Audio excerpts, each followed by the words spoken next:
फरीदाबाद की अल फलाह यूनिवर्सिटी को national assessment and accreditation council यानी NAAC की ओर से कारण बताओ नोटिस जारी किया गया है। अल फलाह यूनिवर्सिटी को उसकी वेबसाइट पर झूठी मान्यता दिखाने के लिए कारण बताओ नोटिस जारी किया गया है। अल फलाह यूनिवर्सिटी NAAC से मान्यता प्राप्त नहीं है, ना ही उसने इसके लिए आवेदन किया था। हमारे सहयोगी अनन्य भटनागर फोन लाइन पर मौजूद है। अनन्य, और क्या जानकारी?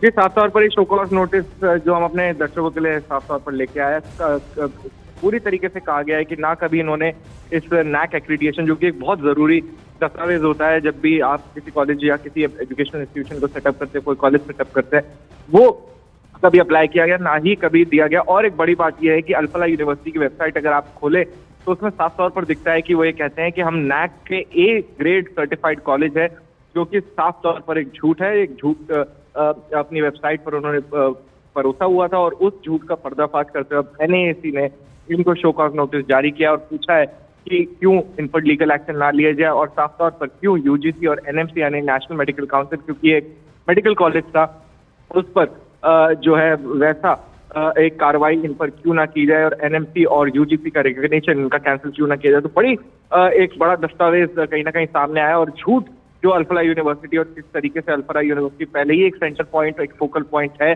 क्योंकि ये सारे डॉक्टर्स वहां से निकले थे। तो अब एक बड़ा पर्दाफाश और इस अल फलाह यूनिवर्सिटी एक चलने में और इसके जिस तरीके से सेटअप की गई उसी में कहीं ना कहीं एक फेरबदल देखने को मिल रहा है। बिल्कुल, शुक्रिया आपका अनन्य।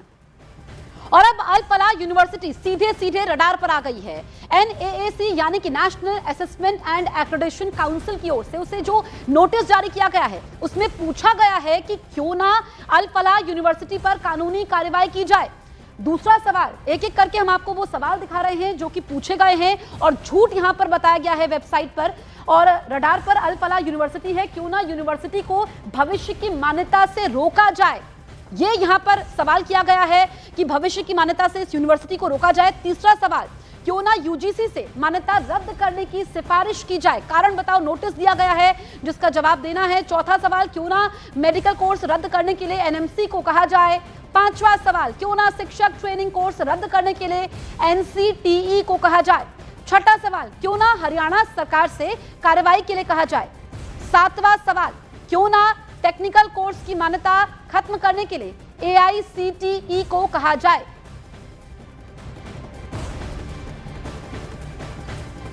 दिल्ली धमाकों की जांच के तीसरे दिन भी अल फलाह यूनिवर्सिटी पर ही नजर टिकी रही, क्योंकि पुलिस ने वहां जो सर्च ऑपरेशन चलाया उसमें दिल्ली धमाकों से जुड़े कई बड़े सुराग मिले।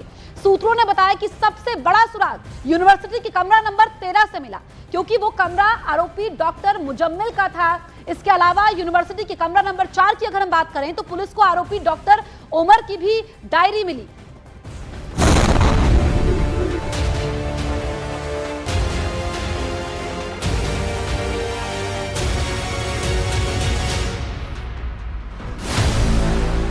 अल फलाह यूनिवर्सिटी की बिल्डिंग नंबर 17,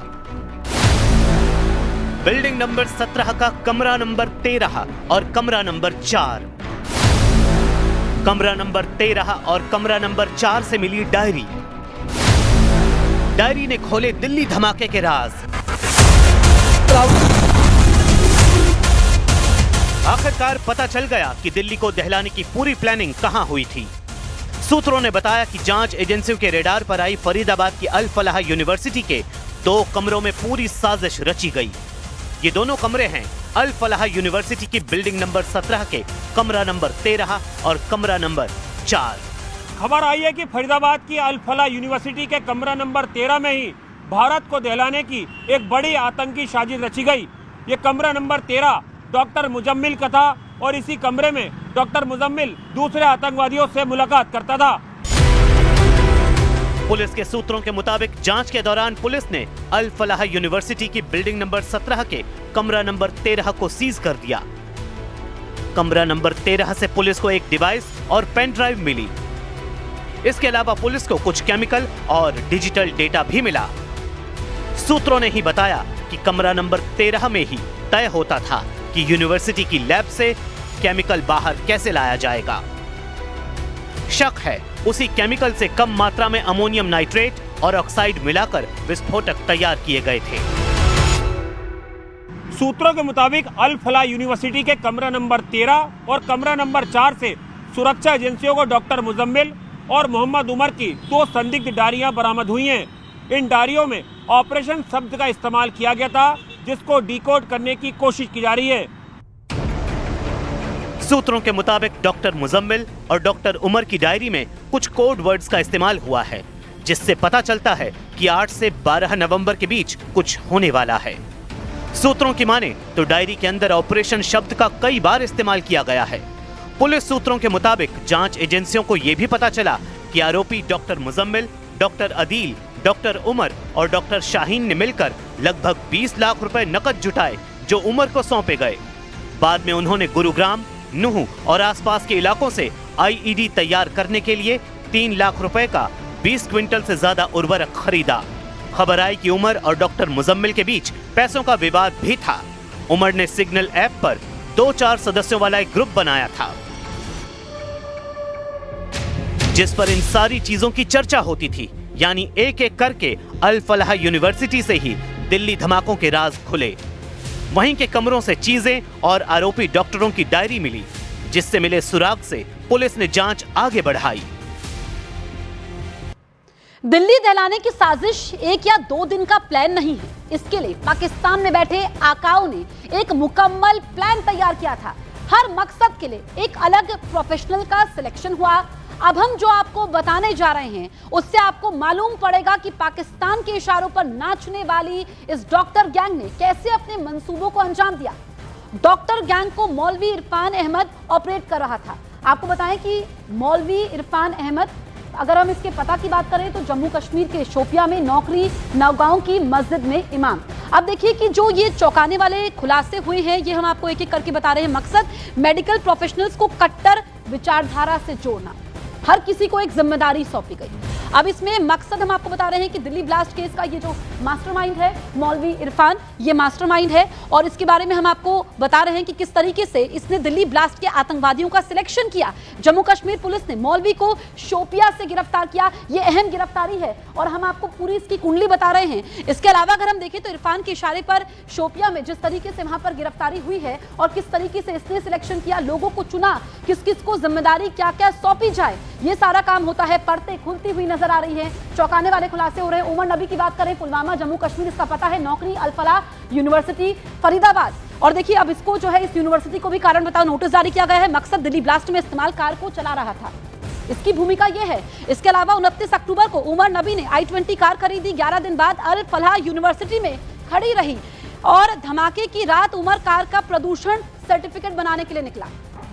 ये देखिए चौंकाने वाली जानकारियां हैं। लाल किले के पास कार में ब्लास्ट हुआ। तो एक एक करके हम आपको बता रहे हैं। डॉक्टर मुजम्मिल शकील की अगर हम बात करें, पता पुलवामा जम्मू कश्मीर, नौकरी अल फलाह यूनिवर्सिटी फरीदाबाद। आप देखिए कि इसमें जो अलग अलग किरदार है, उनका रोल क्या है, ये आप इस वक्त समझ रहे हैं। मकसद क्या है, विस्फोटक रखने की जिम्मेदारी। फरीदाबाद में किराए के कमरे से 360 किलोग्राम विस्फोटक मिलता है और इसके अलावा मुजम्मिल की निशानदेही पर कई हथियार बरामद होते हैं। तो यहाँ पर हमने पूरा प्रोफाइल आपको इनका बताया, इनका मकसद क्या था। दिल्ली दहलाने वाले जो ये डॉक्टर हैं, आप देखिए डिग्री जो है डॉक्टर की, और डॉक्टर ने क्या क्या कारनामे यहाँ पर किए हैं, जो उनके साथ लोग संपर्क में थे, अलग अलग इलाकों से तार जोड़ते हुए नजर आ रहे हैं। दुबई तक कनेक्शन अब सामने आया है। और ये शाहीन की अगर हम बात करते हैं, लखनऊ उत्तर प्रदेश की रहने वाली, नौकरी फार्माकोलॉजी की प्रोफेसर। मकसद ब्लास्ट के बाद हरियाणा के फरीदाबाद से गिरफ्तार होती है। बड़ी भूमिका इनकी भी रही है। डॉक्टर आदिल अहमद की बात करें, वेस्ट यूपी में आतंकी नेटवर्क खड़ा करना ये मकसद था। नौगांव के मौलवी इरफान के संपर्क में और आतंकी संगठन जैश ए मोहम्मद के साथ इसके संबंध। अनंतनाग अस्पताल के लॉकर से AK-56 बरामद हुई।